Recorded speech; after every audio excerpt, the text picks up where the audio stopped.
We did it to just warm you guys up. So, good morning, everyone. Let's compete with Lufthansa one more time. Good morning, everyone.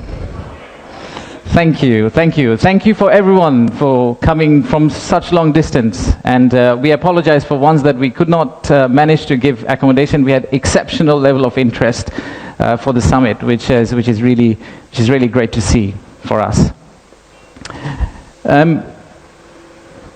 My first slide is thank you slide. That's not the last slide. We just wanted to thank all of you for kindly coming and joining the summit. So the purpose of the summit is today, sitting in this forum, we would like to say that we are open for business, and we're really committed to win business from all of you. And to do that, we have already thrown Lutfi Siddiqui at you, not literally, but verbally. We'll also throw a Nobel Prize winner at you. We'll do anything to make sure that we win business from you. But first, I would like to take you to future. Let's think about a movie, Back to the Future. Let's go into that set and imagine that we are in 2035.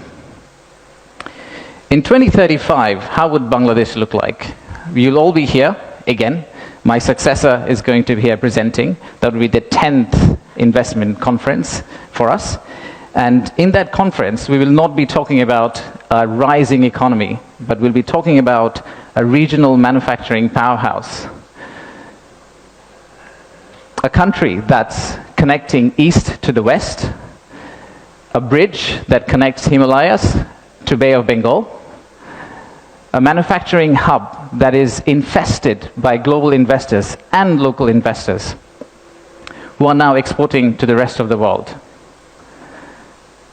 That vision, that imagination is what's driving us today.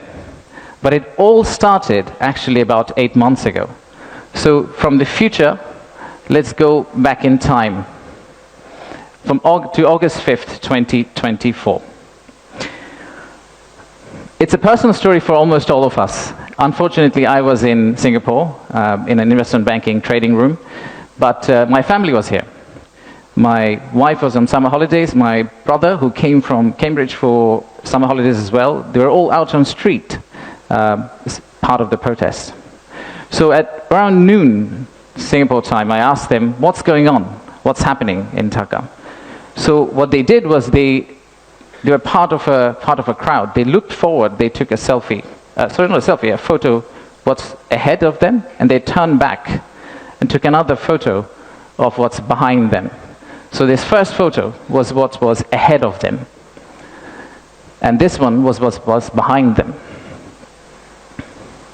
So we need to digest exactly what happened at that time. The young population, the entire youth, was out on the street, demanding transparency, demanding opportunity, demanding democracy, demanding freedom of speech. And that's what has brought us here today.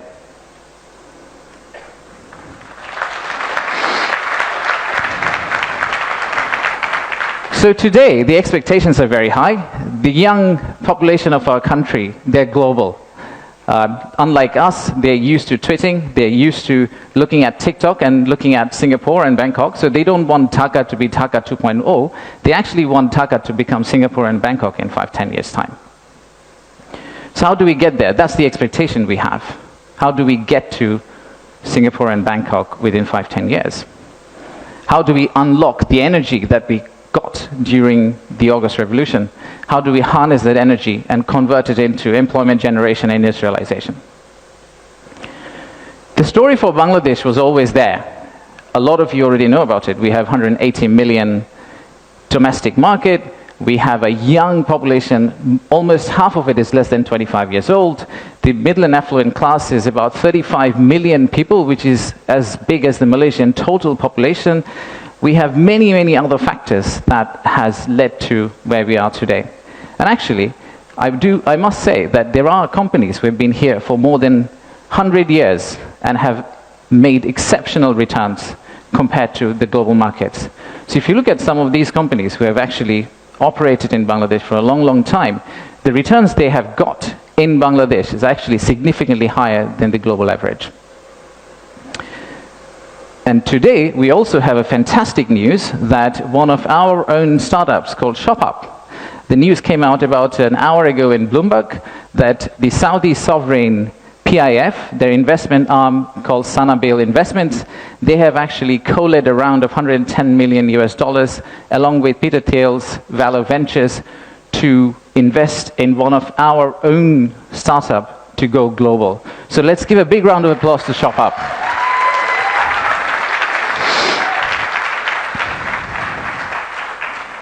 So that's today. That's today. So what's tomorrow?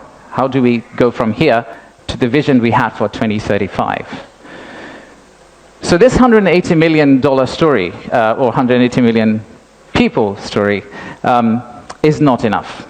I think we need to redefine market. We believe the market is actually much larger. When we talk about market, we should be talking about a much larger regional market which you could potentially serve out of Bangladesh. You set up your factory here, you export out to all these markets. At the same time, I would expect these markets to set up their factories and push it back to Bangladesh. Use the ports of Bangladesh and potentially export out to the rest of the world.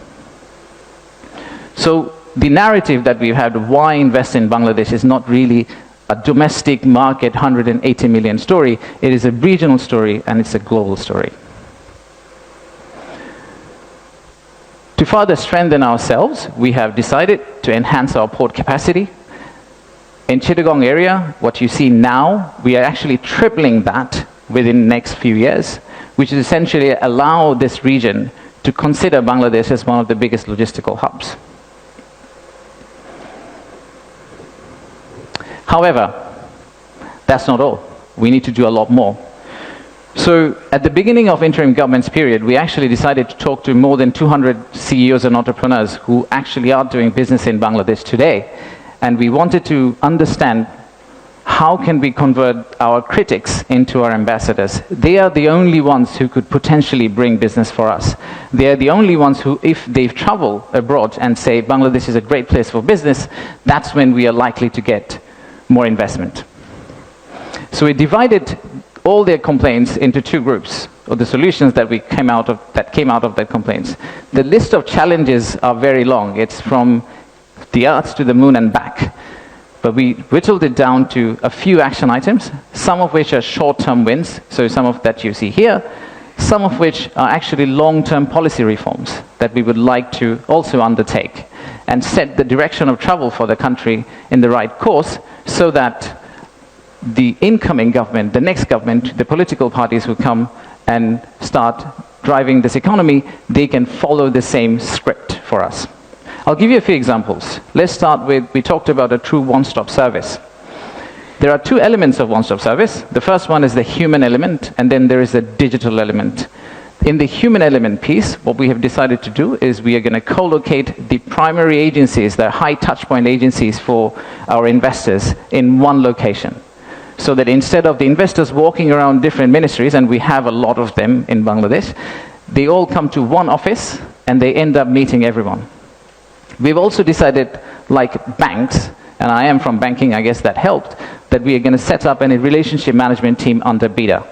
What it would essentially do is, just like a corporate banking, relationship banking manager, he would hold hand of the investor and walk them around the landing process. Let's take another example. Our friends in National Board of Revenue helped us set up the authorized economic operator. It's essentially the green channel, or widely known as the green channel setup, where if you're a good customer, you are able to circumvent some of the custom checks and fast-track your process through the ports. That has been picked up as one of the biggest challenges that we have, the time it takes to go from your factory all the way to your customer. And finally, let me show you one more example of policy change. So as you all know, there are many government agencies. We also know there's private sector. The dialogue between private sector and government agencies has not necessarily always been the most collegial. So how do we break that apart? The first thing we need to do is to club the government agency into one. We need to show one face. We need to be one outfit for our customers, our investors. and then create a bridge between our private sector and the government of Bangladesh. So what we are planning to do is to set up a private sector advisory council that will actually counsel the head of state directly on a regular basis, essentially voicing the changes that they would want to drive the economy forward. So these are some of the examples of what we are planning to do. And if we are able to do that, we do believe that we will get to the end, the vision we have for 2035. Now, of course, there are many, many other factual reasons, statistics, tables, Excel files that I can share with you to tell you why you should invest in Bangladesh. In fact, the next slide will have a QR code which you can scan and download, which will have essentially this presentation. So you didn't have to take the photos of the presentation, by the way. You will have this presentation, and you will also have an appendix of facts and figures and why we think competitively we're actually in a very better place than our competitors. So please watch out for the QR code. But before I go there, I would really like to finish off with this. There are economic reasons to invest in Bangladesh, but I really don't want you to invest in Bangladesh for the economic reasons. If you really think about investing in Bangladesh, think about investing in Bangladesh because of the transformational journey you're going to be part of. For the odd mixture of warmth and resilience our people have, and our century-old culture paired with the shared values that we have with you. So I rest my case here. Thank you very much for coming, and enjoy the rest of the day. Thank you all.